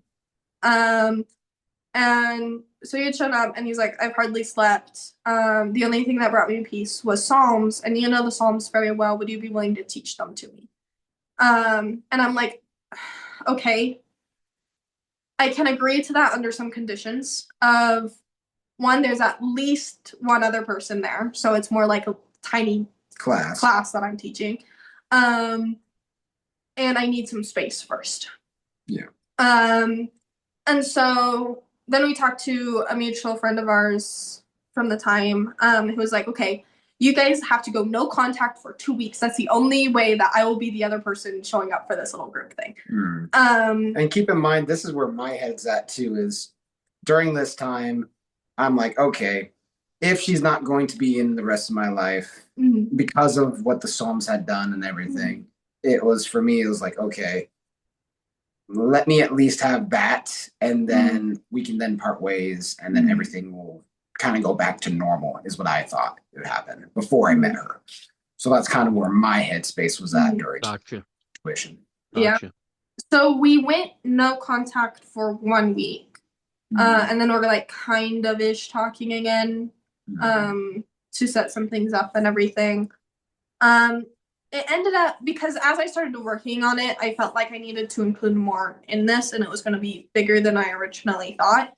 Um, and so we ended up doing this class. It was him and then 2 other guy friends. So it's 3 guys that I'm sitting there in one of the little rooms at a church building teaching. Yeah. And so I just started with like some basic stuff. And then there's this project I've been working on for like almost 2 years at this point. That I included in part of it too. We ended up never actually getting to Psalms. No, we didn't. He still has yet to teach me this. Yeah. Because we were like, I was like, okay, we'll start with the basics. We'll start with like, okay, we need to understand what symbolism is. We need to understand faith, hope, charity, all these things. So we went through a lot of basics and everything. And during this time too, I'm like, okay, these topics are off limits because if we bring them up, we just fight about them. Which I completely agree to. Yeah. It's like, okay, then no more. Yeah. But what I didn't tell anybody is I was still kind of looking stuff up on the side. And the reason I was doing that was, okay, well, I started gaining a testimony in these things, or I did gain a testimony in certain things. But in order to be in the LDS Church, certain things have to be wrong. And so I need to prove them wrong, and I need to show why they're wrong. And so I was still looking into a lot of stuff, trying to prove it wrong, which was adding to my anger and bitterness. And then he sent me an episode of your podcast, which was funny because when I first saw it, I actually recognized the little thumbnail thing for it, because about a year before I met him, it was after my institute teacher had been transferred to a seminary. I had been looking for podcasts because I'm like, I need something. And I was getting this institute teacher podcast and some other podcasts. I actually came across your podcast. I almost clicked on it, and it was just no, you have enough podcasts now. You can come back to this one later. And I was just like, okay, and then just kind of forgot about it. And so when he sent it to me, I'm like, oh, I recognize the symbol and everything. And it was the one you did with Isaac on ceilings for the temple. And he's like, well, and he sent it to me, and he's like, we can agree that the temple is good and we love the temple and everything, and you'll find this interesting. So I was like, okay, whatever. And I work at a job where I get to listen to stuff all day, which is part of why I consume so much information, is because I listen to stuff all day. So I listened to that, and then I was like, oh, this is really good. I'm going to listen to some more. So I listened to others from the temple series that you did. And like, somehow part of me didn't fully catch on that it was a fundamentalist podcast. Like, part of me knew, but also part of me didn't fully catch on yet for some reason. And I just got this prompting of, okay, you want to know what to listen to next because you've finished these and everything. Go back to the very first episode and start there. Listen to the very first episode. And I was like, okay, sure. And so like I scroll back to the beginning, and it's Adam God. And a few things leading up to this. I have a high comprehension speed. I've been testing out of reading tests since the 2nd grade. I read Sense and Sensibility in 5th grade for fun because I'm weird. And that's just to say that like I understand what I read. But anytime I had ever tried to look into Adam God, I could not understand a single word on the page. I could not comprehend anything. And then also my dad served his LDS mission in Canada, where he had come across people who would either use this as like an argument against the church or something. Yeah. I'm not exactly sure, but he would have to argue people on this all the time on his mission. And so when my parents had heard that I was reading the Journal of Discourses, they're like, okay, well, there's lots of good stuff in there, but also be careful because there's some weird stuff in there. And I was like, what weird stuff? And they're like, well, there's like Adam God theory and like it's just wrong. And I'm like, well, you don't need to worry about that because I've tried reading about it a couple times and like my brain just does not comprehend it. Like, so I'm not going to read anything on that. You don't need to worry. And it was one of the questions I had asked him actually was, okay, where do you stand on Adam God? And he's like, I don't know enough at this time to try to explain it to you. And that was kind of where he left it. It was like very little explanation and like, I really can't. And so I was just like, okay, this is weird to feel prompted to listen to because this has never worked, but sure, why not? So I listened to part 1, part 2, overwhelmed with the spirit of like, this is true. And I was just like, oh no. Oh crap. I can't have a testimony of this and really be in the church, at least with the way some people are. I've not been excommunicated yet. I did talk to my bishop about it at one point, and he's just like, I don't understand what your issue is. I don't understand why you would even possibly believe this. But anyway, and so the day that I listened to that was also the day that I was holding one of these little classes. And so at the end of it, I was like, okay, Zach, I need to talk to you. Because I just had a huge paradigm shift and I need to talk to someone about it. And I was supposed to go to a game night with some friends from high school that my best friend was hosting. And I was like, I'm so sorry, something came up, I can't be there. And she was like, okay. But I do stuff with my best friend every week, so it's fine. She's gotten over it. And so we talked for a few hours, and I was just like, okay, this is what I listened to today. By a few, wasn't it 5 by the time we said it was done? No, because class ended at 7, and I think I went home at 9 or 10, so it was only 2 or 3 hours. Okay, fair enough. So about 2 or 3 hours, we just went to a park and walked around in circles and talked about it, because I'm like, okay, I can't stay forever. Like, for now, I do need to be in the LDS Church, but I can't keep fighting this, because if I fight it, then I'm fighting God, and I can't fight God. And so, yeah, so then I listened to all but 15 episodes of your podcast in the next 4 months. Oh, yeah. Because I pay attention to the guests. Don't pay attention so much to me, and you'll be fine. Pay attention to the guys who are really smart that come on here. So I enjoy your insights. I find them both hilarious and insightful. So I've listened to the Adam God episodes, I think 6 times now. The John Taylor episodes 5 times now, and then the Joseph White Musser ones 3 times now. As I was like, shout out to Jacob Bedreen and Michael Ness. They hit that out of the park. Good. Yeah, I'm like, so okay, amazing. How much of this can I actually remember and keep in my head? Yeah. So much was so good. Yeah, and so I started going to the YSA. And before I started going to YSA, my mom made me promise her that I would never say that I was going to the YSA while actually going to a fundamentalist meeting. Okay. And so I was like, okay, I can agree to that. And then that started in January. And so for the next 2 to 3 months, that wasn't an issue. Yeah. And then just before we move on from Adam God, one question that I've heard that I feel like it needs to be in here is people wonder why sometimes that they try to look intellectually for Adam God. And it doesn't work that way. It has to be from the Spirit. Yeah. And God's not going to give knowledge if the person is not willing to receive it in their heart. Yeah. That's 100%. Something that is so crucial with anything that God does. Because as the scriptures say, you can give a gift, but you can't force a gift. And it's not good for the receiver to curse the gift giver. It's something that God's just not going to do. And so with Adam God specifically is the question has to be asked, are you wanting the implications of it being true in order to receive? Yeah. You know, that's an excellent point, because when I remember when I accepted Adam God, I couldn't explain it to anybody to save my left arm, right? Yep. I just couldn't.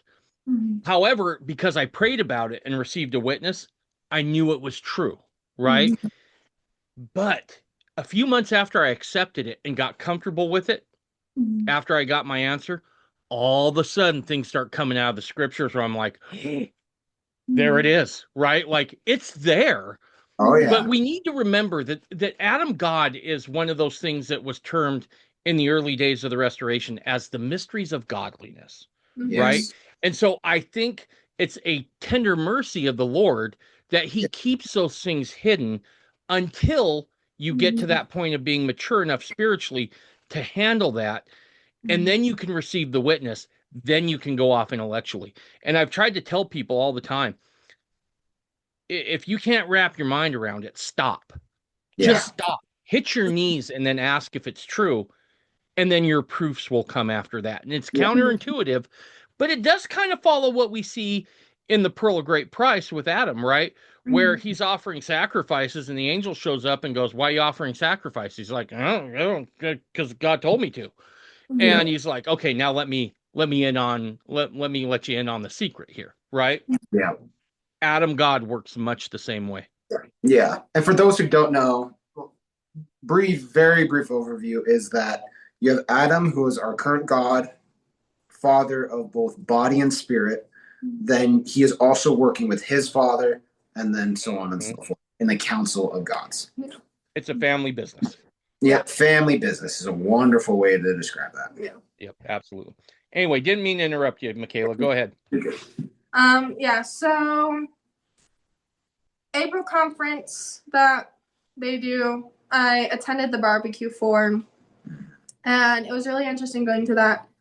Because it was the first time I had ever really felt community at church before, which was funny because it wasn't even like actual church, it was a barbecue. And I didn't go to the actual meeting itself because I wasn't able to.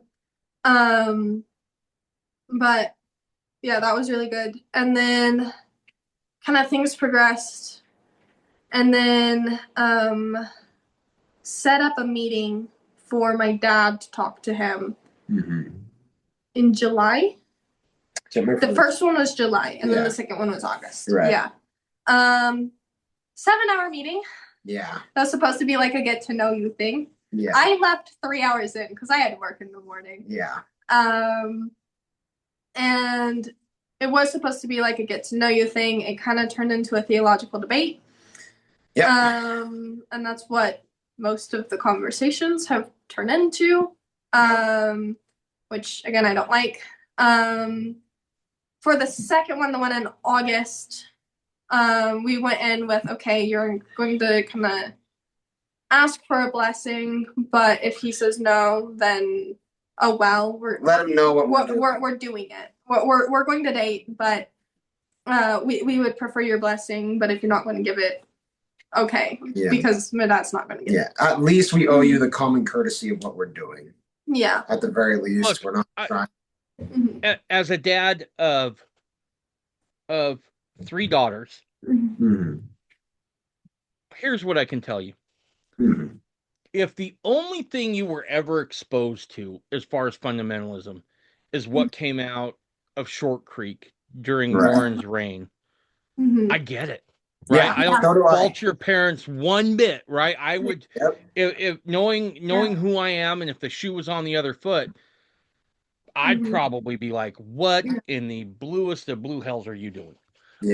Like this is dangerous. Don't do this. So I have some sympathy for your folks there, right? Because if that's all you know, right? You don't know about this other healthy, vibrant community in the Nielsen Nailers whose leadership just love their people, right? I've had the opportunity to talk to a few of them. And I refer people there as often as I can if I think they fit, because I think they love their people and they're doing the best they can for their people, and they have a lot of things right. But if you don't know that, if you don't know those men who are trying to just love their people and serve them the best they can, and they're not engaged in all the Warren Jeff stuff, you don't know. You don't know what you don't know, and you can only respond with the knowledge you have. Yeah. And so, like, I very much struggled with my parents over the past about year. But I do understand it comes from a place of love and concern. My parents are very good people. Yeah. They do their best. And they're concerned for me. There's been a few times when I've tried to explain, but they do not understand at this time, and that's a struggle. But yeah, so we started dating in August. We had another meeting where I told him that I was going to be baptized into the Nielsen Naylor group, which happened in December. And he was asking for my dad's blessing to propose to me. And one of the things my dad said was, "You don't need my permission," which was permission enough. Yeah. It's not odd. It's kind of what he said from the beginning of, "You don't need permission to date my daughter. You don't need permission to marry her. Just know I disapprove." My parents really do not like it. Yeah. But he proposed to me in December, so we're getting married at the end of April. So, yeah. I want to say this, Mckayla, right? Look, I joined Mormonism cold. I joined the LDS Church being the only member on either side of my family, right? And so I'm still the only Mormon on either side of my family. My wife Amber's family, they're pretty entrenched in the church, right? And so when everything comes out that this is what we're doing, right? Like, can't believe I'm going to spill this here, but I will. Like, we kept Amber's mom in the dark as much as we can with that first plural marriage, that her mom, I think, made the assumption that I was screwing around on her daughter. Right. And when that ended and Amber said I should probably tell my mom what happened, I'm like, I wouldn't. Just let me take it. Right. Like, I can take that. That's fine. But when it all comes out about what we're doing, it was rough. It was rough for a hot minute. But let me say this, there's hope, right? Right before the temple out here in Missouri was dedicated, I remember Amber came to me, and Tanya's, with us now, and we are firmly fundamentalists, right? Beyond a shadow. Like, I got online and went, I'm a fundamentalist. Like, there's no going back, right? Amber comes to me just right before the dedication, goes, I have a prompting.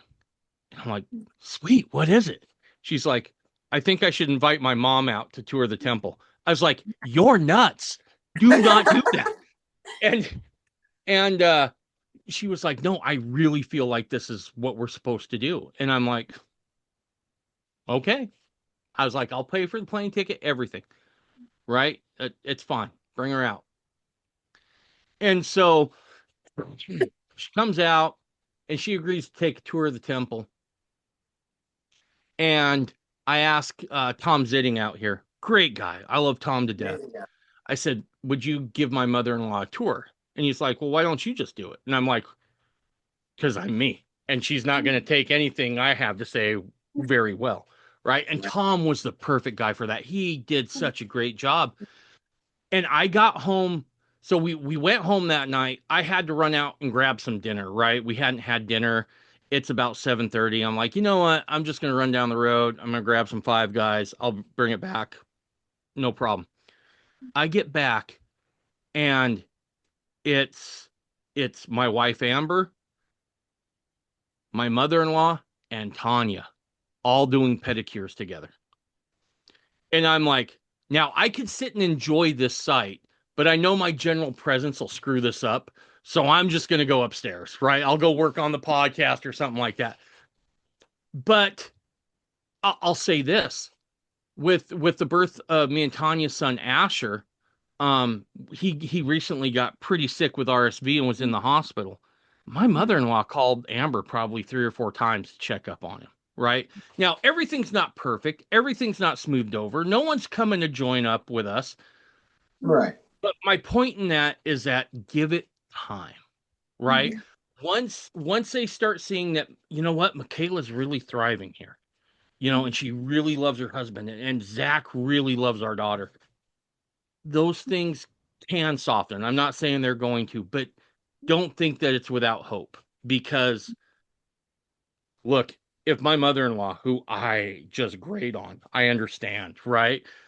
If those things can be overcome, certainly they can be overcome here. Yeah. God's about bringing family together. Yeah. Yep. And it's going to take some time, but I have great hope. Yeah. And I think you should too. Thank you. It's been interesting seeing different reactions because, like, I've had people who are like completely disagree with you, but if this is where you're supposed to be, then who am I to say? I've had people who just get mad. About a week and a half ago, I was told in a Mormon way that I'm going to hell, which is not them saying like you're going to hell. It's them giving me scripture verses to search up that tell me I'm going to hell. So I've received all sorts of responses. There have been times when I've really struggled with it of like, what if I am making all this up? Which I'm incredibly grateful because I've learned that the easiest way for me to hear God's voice is to start writing. So I have a notebook full of experiences that I've had and impressions I've had and things like that that have been very helpful to kind of sit and look through sometimes or to just remember and things like that.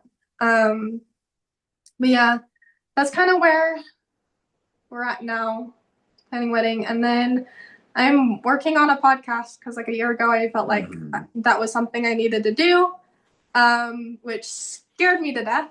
I did not officially go, okay, fine, I'll do this until like January. And then he's like, oh yeah, and you have to be okay with just admitting that you're fundamentalist now. You can't just like be like, oh, I was raised in the church and leave it at that. Like, Yeah. So that's actually on YouTube now. So Woohoo! What's the name of the channel? The Divine Daughter Project. It's targeted more toward women, but if men want to look at it, I'm sure you can get stuff too. I would encourage men to look at it because they are amazing things to help and encourage your wife to do very, very nicely. Don't like force her into it, obviously, but it's awesome from just a men perspective to look at it too. Yeah, and it's throw a link. I'll throw a link to the channel in this episode's show notes, which will come out next week. Thank you. And so, and so it's going through this project I've been working on for the past almost 2 years, and then I'm also going through The Woman of Mormondom by Edward W. Tullidge because I just love that book. So that's an awesome book. Yeah. So I've always said that's the book. Like there's a stigma surrounding fundamentalism that if you're a plural wife, it just means that you're beat down, right? And I've always said, do two things. Go to a fundamentalist meeting and then read Women of Mormondom. That will shatter your paradigm on the spot, right? Those women were not timid. Those women were not quiet. Those women were out there fighting for what they believed, right? And I'm here for that kind of action. Yeah. I've also been reading the Discourses in Poetry of Eliza Snow that was published in 2024, I think. There's 3 volumes of it on Amazon, and it's just somebody went through all the Relief Society minutes they could find and pull anything that Eliza Snow said and compiled it. I'll get spicy with Eliza R. Snow, and I'll call her exactly what I believe she was, which was a prophetess, right? I think she is OG strong as any of the early men that came along. There was a reporter who came to Utah in early days of Utah to interview some people who was going to write a hit piece against the Mormons. And she met Eliza R. Snow, talked to her, changed her article, wrote it about Eliza R. Snow, and called her the Hebrew prophetess. Yeah. Yeah, like she is straight up fighting for truth, and she pulls no punches, and she is not apologetic about it. She's going to let you know exactly where things are. Yeah. Okay. So is there anything else you want to say here before I ask a final 2 questions? I think that's all I had. That's all I got. All right. Zack, if you could talk to you when you were in your lowest point, right? When you're in that house alone, nothing to eat, going to mom's place for some soup and some eggs and some air, as you called it, for nosebleeds. What would you tell yourself right then?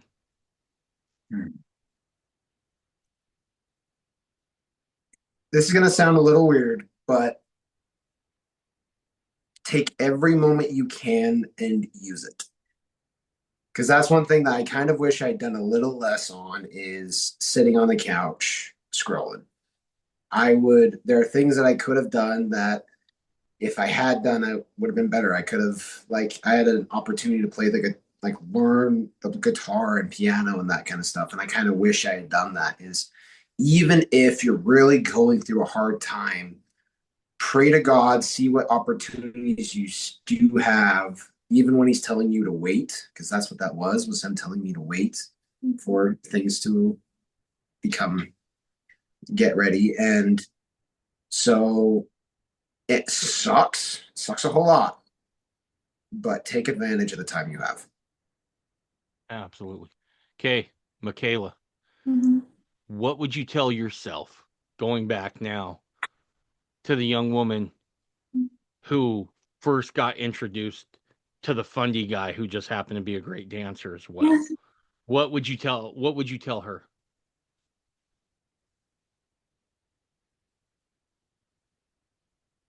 Take a deep breath. It's going to be hard. You're going to receive a lot of pushback. Don't let it discourage you, because what God wants you to do is the best thing to do. And that comes with trials and hardships and things like that. Esther faced death. And right now I'm not facing death. And even if I do one day, then for God, it's worth it. Absolutely. Perfect. And I'm going to put you both on the spot. No problem. Zack, Mhm. would you bear your testimony before we wrap up? Yeah. So my testimony is that God is still working with men today. And the the the Mormon that Joseph Smith, Brigham Young, John Taylor taught, that is true. That is the gospel restored. And it was not meant to be easy. Sacrifices brings forth the blessings of heaven. And you will be paid for the seeds you sow, whether that be good or bad. And plural marriage in particular is the most beautiful thing here on earth when it's done correctly. There's many ways to do it wrong. I don't deny that. But it is the most beautiful thing. And it is something to perfect. It's something to always get better at. And always ask God at your lowest moments as well, because He is your Father and He desperately wants to help you. If whenever you're struggling, sometimes it's okay to have shouting matches at God, because I've done that. And it's interesting how much He does help you. And it's not something to continually dwell on, obviously. Be ready to receive, because He will give you something.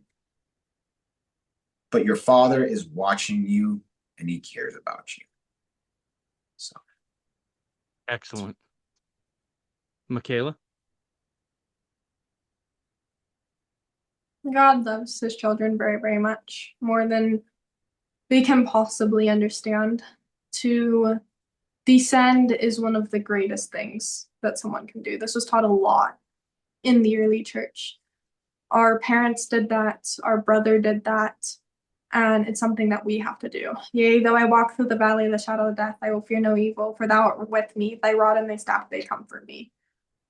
The valley of the shadow of death is a title that was used for mortality.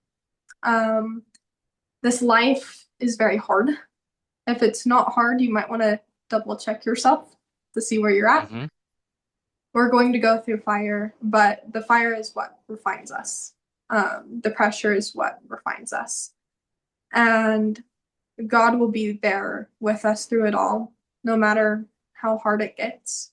Even if it's hard to see, hear, or feel Him in our lives. But He's going to be there, and He talks to His children no matter where they're at. and he will guide you no matter where you're at. Fantastic. Fantastic. Well, you guys, I'm excited for you. I'm excited for April for you guys. I am just tickled to death. I hope you guys find every joy you can. And Zach, let's have you back on the podcast. We've talked about that a little bit. Yep, definitely plan on And it. yeah, yeah, you let me know when you're ready and I'll make the time. Um, Mckayla, I'm looking really forward to seeing what you do with your channel. I am super excited for it. I think it is so needed to have these discussions from a faithful fundamentalist perspective, from a woman's perspective. So and you're smart and you're intelligent, and I can't wait to see what you do with it. I think the world of both of you guys, and I'm just looking forward to seeing what time does with you and how you can work with God more. So awesome. Hang out just 5 minutes, all right? Absolutely. All right. Thanks for coming on, guys.